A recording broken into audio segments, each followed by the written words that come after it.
Saris December 21 Samantha గారిచే గొప్ప ప్రారంభం. ప్రతి 10,000 రూపాయల కొనుగోలుపై ఒక గోల్డ్ కాయిన్ ఉచితం. అయిపోయినటువంటి సందర్భంలో ఈ సినిమా ఇప్పుడు ఒక కొత్త ఏరియాని ఓపెన్ చేసింది. అవును.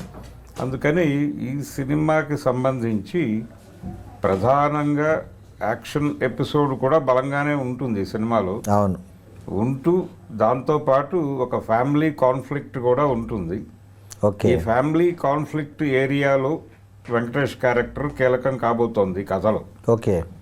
ఇది ఒక రకంగా వింటేజ్ హీరోలతో ఒక రొమాంటిక్ లవ్ స్టోరీ లాంటి సినిమానే ఇది దాదాపుగా. ఓకే.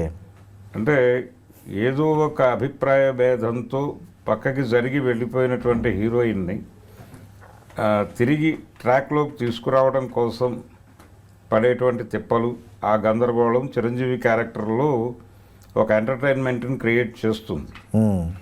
అదే టైంలో పోటీగా వచ్చేటువంటి క్యారెక్టర్లో వెంకటేష్ కనిపించబోతున్నాడు. ఓకే. ఇలా వాళ్ళిద్దరి మధ్య స్నేహంతో కూడినటువంటి స్పర్ధ నడవటం, ఇవన్నీ కలగలిసి సినిమాని ఒక బలమైనటువంటి ఎంటర్టైన్మెంట్ వాతావరణాన్ని అయితే కల్పిస్తోంది ఓకే కథ నుంచి. అలాగే నయనతార క్యారెక్టరు, ఇవన్నీ కలిసి సినిమాని ఒక కొత్త వాతావరణంలోకి తీసుకెళ్తుంది అనేది డైరెక్టర్ గారి బలమైన నమ్మకం. అవును. ఆ నమ్మకము, అలాగే చిరంజీవి ఈ సినిమాని నమ్మాడు. అనిల్ రావిపూడి ప్రతి సంక్రాంతికి ఒక సూపర్ హిట్ కొడుతున్నాడు. అయితే అదే ఈసారి కూడా రిపీట్ కావాలి, అవుతుంది అనే నమ్మకం. ఈసారి కూడా రిపీట్ అయ్యే అవకాశాలు ఎక్కువ ఉన్నాయి. అవును. ఆ నమ్మకంతో ఈ ప్రాజెక్టు ఆయనకు అప్పచెప్పడం జరిగింది. అలా తన భుజాల మీద పెట్టినటువంటి బాధ్యతని తాను సక్రమంగానే నిర్వర్తించినట్టుగా ఆయన చెప్తున్నాడు. ఓకే. సినిమాని డే 1 నుంచి ప్రచారం కూడా చేస్తున్నాడు ఆయన. షూటింగు, అవునవును, ప్రచారం రెండు ప్యారలల్ గా. మొన్న కూడా ఎక్కడో వంటల ప్రోగ్రామ్ లో కూడా పాల్గొన్నాడు అనిల్ రావిపూడి. ఒక ప్రెస్ మీట్ పెట్టాడు. అవును. అంటే సినిమా ప్రమోషన్ తన బాధ్యతగా ప్రతి పాటకి, ప్రతి క్యారెక్టర్, అంటే షూటింగ్కి వస్తున్నటువంటి ప్రతి క్యారెక్టర్కి ఒక ప్రోమో రిలీజ్ చేసి, అంటే ఇంకోటి సార్, ప్రతి సినిమాలో ఒక వెరైటీ సింగర్తో ఒక వెరైటీ పాట పాడిస్తున్నాడు అనిల్ రావిపూడి. ఈ ప్రయోగం కూడా చాలా బాగా సక్సెస్ అవుతుంది. లాస్ట్ సినిమాలో మన మాత మ్యూజిక్ రమణ గోగుల్తో ఒక పాట పాడించినట్లు ఈసారి ఇక్కడ ఉదిత్ నారాయణతో మీసాల పిల్ల సాంగ్ కూడా పాడించాడు. సో ఇది కూడా బాగా పబ్లిసిటీ అయింది సినిమాకు. ఈ పాట, దీని ప్రోమో, ఇది కొంచెం వైరల్ అవ్వడంతో ఇది కూడా చాలా కలిసి వచ్చే అంశంగానే మనం. అవును. మ్యూజికల్ గా కూడా భీమ్స్ సినిమాకి బలంగా నిలబడ్డాడు లాస్ట్ టైం లాగానే. అవును. అయితే నిన్న బయటకు వచ్చినటువంటి వీళ్ళిద్దరి పాటకి సంబంధించి కొంత మిక్స్డ్ రెస్పాన్సే ఉంది ఆడియన్స్ నుంచి. ఓకే. అంటే కొంచెం రొటీన్ గా ఉంది పాట అనేది, అలాగే సినిమాలో ఎలా ఉండబోతోంది అనేది థియేట్రికల్ గా చూడాల్సినటువంటి. అవునవునవును. సాంగ్ వేరు, సినిమాలో దృశ్యంలో దాని ప్లేస్మెంట్, అవును, ఏ లొకేషన్ లో చేశారు, ఎట్లా చేశారు, కలిసి ఇంకా అవును, ఇంకా రిచ్ గా మారే ఇది అవకాశం ఉంటుంది. డెఫినెట్ గా ఉంటుంది. నిన్న వచ్చిన రెస్పాన్స్ అనేది కొలబద్ద కాదు. అవును. అంటే జనాల్లో చాలా అంచనాలు ఉన్నాయి ఈ సినిమాకి సంబంధించి. ఎందుకంటే చిరంజీవి గారు అంటే పెద్ద ఫ్యాన్ ఫాలోయింగ్ ఉంది. అలాగే వెంకటేష్ గారికి, అనిల్ రావిపూడి గారికి ఫ్యామిలీ సెక్షన్స్లో మంచి ఫ్యాన్స్ ఉన్నారు. సో వీళ్ళిద్దరూ మిక్స్ అయితే అది ఒక పెద్ద ప్రవాహం అయిపోతుంది. వాస్తవంగా సినిమా మంచిగా ఉంటే మాత్రం అది ఎక్కడ ఆగదు. అది దానికి సంబంధించి ఆ మిక్స్డ్ రెస్పాన్స్ రావడానికి కారణం ఎక్స్పెక్టేషన్స్ చాలా హైగా ఉండటం. ఈ హై ఎమోషన్స్ని థియేటర్లోకి వెళ్ళిన తర్వాత సాటిస్ఫై చేయగలను అని ఆయన చెప్తున్నాడు కాన్ఫిడెంట్. అవును. అనిల్ రావిపూడి. అవును. కాబట్టి ఈ సినిమా మీద కూడా హోప్స్ ఉన్నాయి. అలాగే ఈ రెండు సినిమాలు పరస్పరం సహకరించుకుంటూ ముందుకు వెళ్ళాలి అనేటువంటి ఒక రాజాసాబు, మనశంకర వరప్రసాద్. అవునవును. రాజాసాబు, మనశంకర్ వరప్రసాద్ గారు ఈ రెండు సినిమాలని నెమ్మదిగా జనంలో కలిసి పుష్ చేయాలనేటువంటి ఒక స్కీమ్లోకి వచ్చారు వాళ్ళు.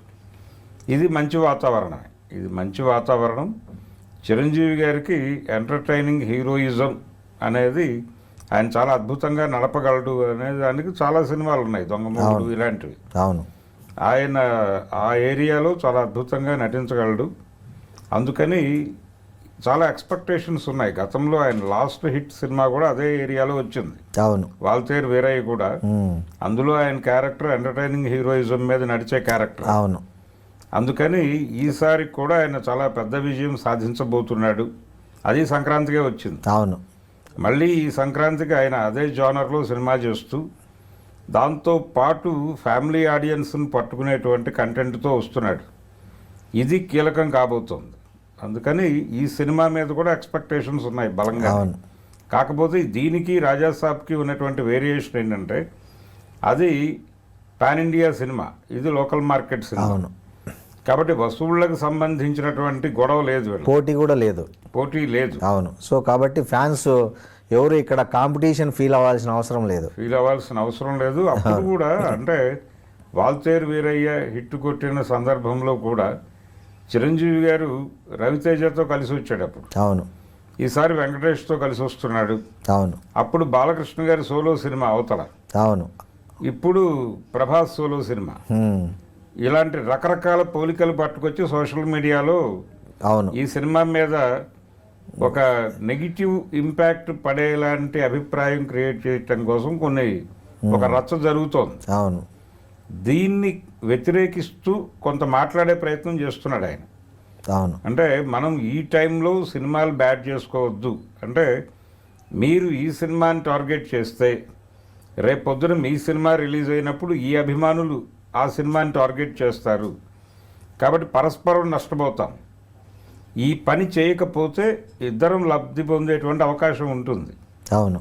మనం లాభం పొందేదాన్ని ఆలోచిద్దాం అంతే తప్ప మనల్ని మనం నష్టపరుచుకోవద్దు అనేది కొంచెం కాన్షియస్గా మాట్లాడుతున్నారు ఈ మధ్య. అవును. అది పర్టికులర్గా అఖండ తాండవం దగ్గర నుంచి మొదలైంది ఆ ట్రెండ్. అవును.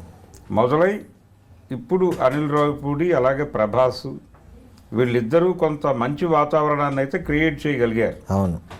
ఈ వాతావరణంలో ఈ రెండు సినిమాలు సంక్రాంతికి పోటీ పడతాయి. లోకల్ మార్కెట్లో ఎవరు గొప్ప అనేది ఎట్లాగూ క్యాల్కులేషన్స్ వస్తాయి. అవును.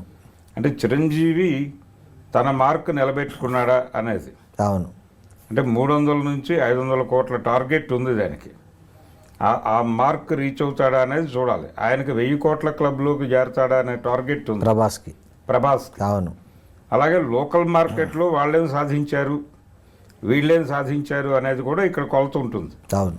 మనకి సంక్రాంతి అనగానే కోడి పందాలు గుర్తొస్తాయి. అవును. కోనసీమ కోడి పందాలు, కోడి పందాలు, అలాగే పతంగుల పందాలు, ఇవన్నీ ఎలాగో అలాగే ఇది కూడా ఎడ్ల పందాలు జరుగుతాయి కొన్ని. అవునండి. బండి లాగుడు పోటీలు, ఎడ్ల పందాలు, అవునవును, బండలు మోసే అవును జరుగుతాయి.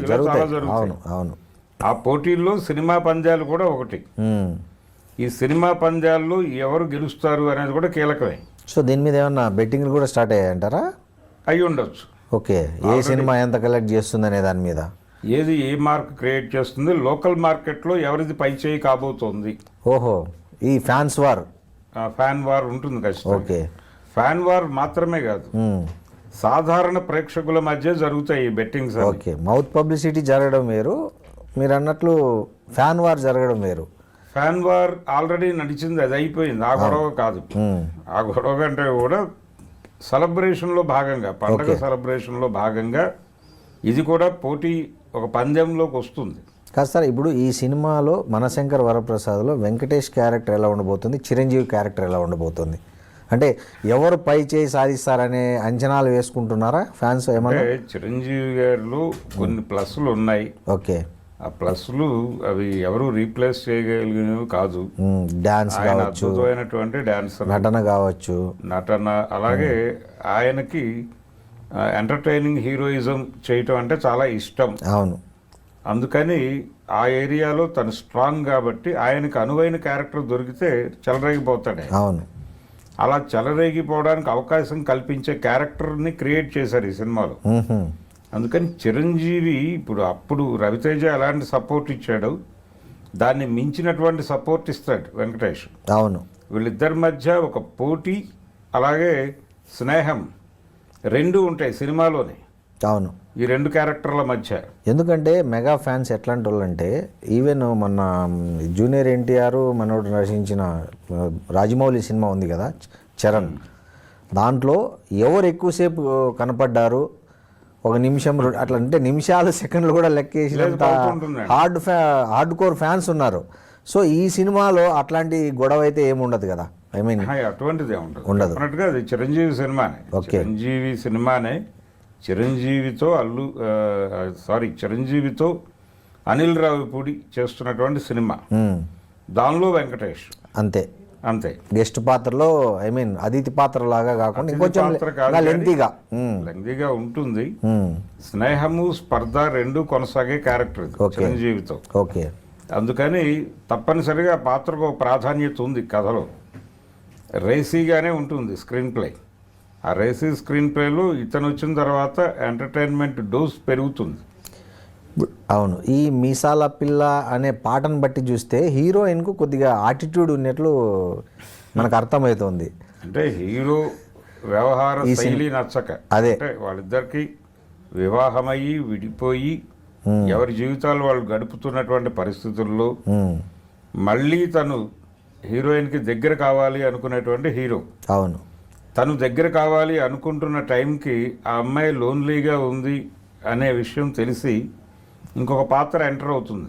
ఆ ఎంటర్ అయ్యే క్యారెక్టర్ వెంకటేష్ది. ఓకే. అక్కడ నిజానికి వీళ్ళకి పాత స్నేహం ఒకటి ఉంటుంది.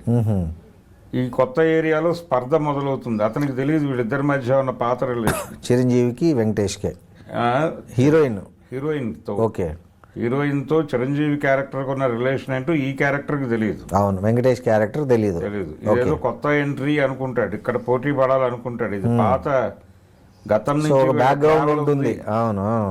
అనే విషయం తెలిసి ఆ తర్వాత ఈ క్యారెక్టర్ ఎలా రియాక్ట్ అవుతుంది అనేది ఒక ఓకే క్యూరియస్ పాయింట్ ఆ సినిమాలో. అంటే ఒక రకంగా ప్రేమదేశం లాంటి కథ ఇది. ఓకే. ఓకే.